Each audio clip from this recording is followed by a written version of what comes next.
হুজুর, আপনি কি আল্লাহকে বিশ্বাস করেন? হ্যাঁ করি। আল্লাহকে কোনো সময় দেখেছেন? না।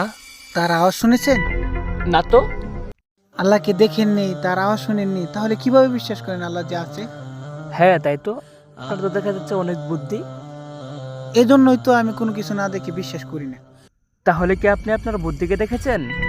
না তো। তার আওয়াজ শুনেছেন? উপহাস করে কথা বলছেন কেন? বুদ্ধিকে কি দেখা যায়? আপনি বুদ্ধিকে দেখেননি, বুদ্ধির আওয়াজ শুনেননি, তাহলে কিভাবে বিশ্বাস করেন আপনার যে বুদ্ধি আছে? হ্যাঁ হুজুর, তো ঠিকই বলছি, আমি তো ভুল পথে আছি। দেখেন, আপনি যেভাবে বুদ্ধিকে না দেখে, না ছুঁয়ে, তার আওয়াজ না শুনে বিশ্বাস করেন যে বুদ্ধি আছে, ঠিক তদ্রূপ আমরা আল্লাহকে না দেখে, না ছুঁয়ে, তার আওয়াজ না শুনে বিশ্বাস করি আল্লাহ তাআলা আছে। প্রিয় দর্শক, ভিডিওটি ভালো লাগলে অবশ্যই শেয়ার করুন। আল্লাহ হাফেজ। হুজুর,